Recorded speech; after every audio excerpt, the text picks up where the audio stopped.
And staying with SONA, we are going to further unpack the economical side to SONA. As during the business luncheon, it was said that economic inclusion will lead to a bigger economy, as well as there should be some keen interest for any resolution to the ongoing demands for free higher education. But to further unpack the economical side to the SONA, joining me live is economist Francois Stofberg. A very good morning to you, Francois. Thank you so much for joining us here on Morning Prime once again.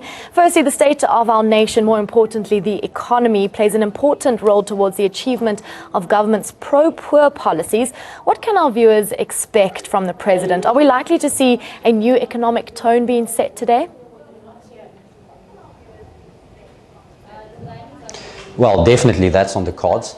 I think they've painted themselves into this corner where they are going to start making bold announcements like this, saying that this is maybe even allude to a new plan or reiterate some of their old plans, saying that the focus is now back on the economy.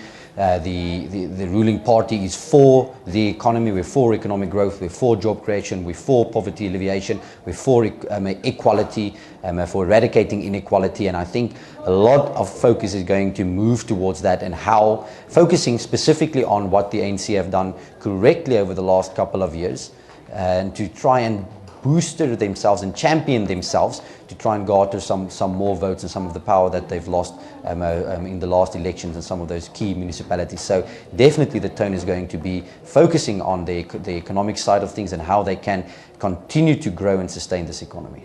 Now, the term radical economic transformation has been thrown around multiple times, especially in the media, and it will obviously definitely be addressed today. Yet some economists have come out to say that it could have destructive consequences. What are your thoughts on this, and how does the government plan to implement this so-called radical economic transformation?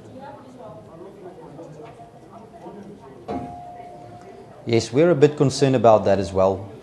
It's certain state-driven economic reforms have been very successful, specifically concerning the Asian countries, where a central government uses the private sector, the private sector's dog-eat-dog kind of business, and using that hard-driven, profit-driven side of business to grow the economy sustainably and then redistribute it to the very poor. It has been working very successfully, as I said, in some of the Asian countries. But for that, you do need a lot better and a lot more structured and a lot more implement-driven state and government to support that, and that is something that we have severely been lacking in South Africa's instance. So we are a bit concerned when politicians start talking about these major reforms and structural changes that they, in their minds, want to start making, because to do that, once again, the implementation is a very, very messy and very, very difficult task. And we have not been able to successfully implement any policy to a large extent to actually see the type of GDP growth and performance that we should have had if we did implement those plans, specifically concerning the National Development Plan. 2 years ago, in the State of Nation's address, the President talked about his 9 steps plan. We didn't see a lot coming from that. The economy, in fact, just grew slower, and less jobs have been created, and unemployment is actually now at record high levels. So we're really concerned about speech like that. We'd like it if the President stayed to the plans that we did have in place in the National Development Plan and the structural reforms that outlined, because that would see growth 4-5% and alleviation of poverty and consecutive job creation in the markets. Now, do you think business is doing enough to support President Zuma's focus on this radical economic transformation? Yeah, that is always the other side of the question. And no, well, you can't really say enough. When is enough? Enough would be when we don't have poverty in South Africa. Enough would be if we don't have jobless individuals in South Africa. So until then, no, enough hasn't been done. And we can always do more, and I think they are trying to do more. But it is a you help me, I help you kind of business, and the environment in South Africa is not conducive of growing small, medium, or even big companies. We continue to increase taxes on these firms, and we do not see the necessary, not repercussions, the necessary performance from those taxes. We have some of the highest corporate income taxes in the world. We have some of the highest personal income taxes in the world. We have some of the highest, all the other taxes in the world. But the result is that the government cannot translate that into policy that can actually grow this economy. So a very large share of our economy, the government sector, which is almost 37% of our economy, is still struggling. And state-owned enterprises are in an absolute mess. So it's very tough for companies to continue to do more and do enough, if we want to use that word, if they see that the flip side, the other side of the coin, is not really doing enough to sustainably grow this economy. So until that point, it is tough for business to do more, but they do continue to do more. And a good thing is that we at least saw last year or early this year on the World Economic Forum that the ease of doing business in South Africa is improving, and that does help. But now we implement things like a minimum wage, which is very good for social upliftment in South Africa, but it's not good for economic upliftment in South Africa, because a small enterprise, any small enterprise, would tell you that it is tough to employ people at higher wages and higher wages and higher wages if you want to grow a small business sustainably. Specifically in those few months, the first 2 years, when that infant industry is developing, it is even more tough to employ individuals at higher rates. So these negotiations, although very good on a social level to uplift South Africans, it is not good on an economic level to uplift South Africans. Our economy primarily is highly concentrated in the hands of just a few people. There is less competitiveness in the economy. The poor are facing extremely high food prices. What do you think the president must do to ensure inclusive economy? What can business do?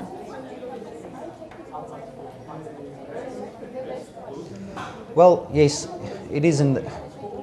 A lot has been done to try and redistribute, and I believe that has been successful to a certain extent. The support that has been given to poor, the grants in aid that have been distributed, are doing a fabulous job to uplift people out of abject poverty. And the only problem is that spending has now come to a point where we have 17, 18, 19 million people living off grants and only 15 million people working. And of that 15 million people, only 6 or 7 million people pay taxes. So the problem is that not necessarily the few people that are paying taxes, the problem is that we don't have enough people paying taxes. And that problem speaks of not enough jobs being created. And that problem speaks of a lack of good and strong implementation of policy. You need good, strong implementation of policy to drive this big, large economy forward. But if you have a large part of the economy not being sustainable and not growing as it should, and not allowing business to do what they should, and that is create jobs, because across the world 9 out of 10 jobs are created by the private sector. So do everything you can to support private sector, to allow private sector to grow from the small bases, the very low levels, the entrepreneurs, the small enterprises, to the big guys, to continue to do what they do. There is this thing in South Africa that we do have high inequality, and we have started to address that.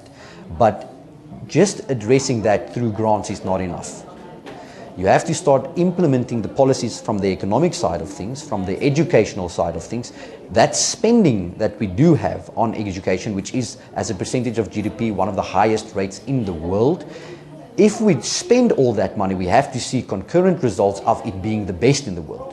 We can't continue to pay for something and not see the results that we should be seeing for it. And that is a very, very big cross behind the name of, next to the name of government, because they haven't been able to use the fund that they have to turn around education, to start helping individuals from a very young age to gather the skills that they need to be employable when they actually do graduate from matric or afterwards from a university. So until we don't address that issue, until we can't use the finances to our disposal, which we are going to hear about in the budget again later this month, until we can't do that, then we wouldn't be in a position to sustainably grow this economy that then can allow business to do what they do, and that is make profits and employ more people.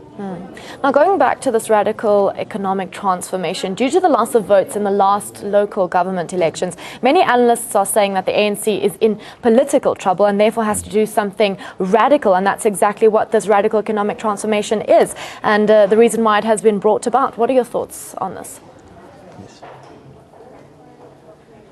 Yes, well, they have lost a lot of good attention and a lot of good votes in some of the major metropolitans, and that is making life tough for the ANC. They have to try and be on best behavior. They have to try and convince the people once again that they are the party that liberated everyone in South Africa. And they have to once again come to the people and say that, yes, we liberated you and now we have a plan. Now we are going to start implementing, not just we have a plan.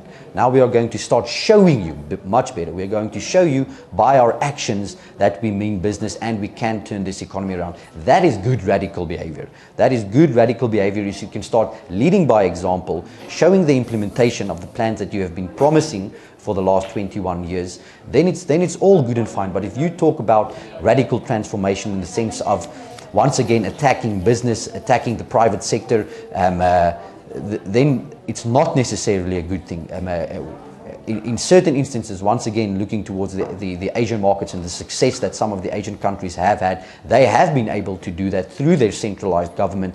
But the differentiating factor is that they were able to use the private sector and the way private sector works of generating profits to export and use technology to drive exports and then grow their economy. So it's very different from what we are currently seeing in South Africa and what we have seen in South Africa with that lack of implementation. So yes, I understand that the ANC are talking about radical transformation, and it is a good thing if they can translate that into using a private sector and not just putting this thumb down on private sector and squeezing more out of a private sector, but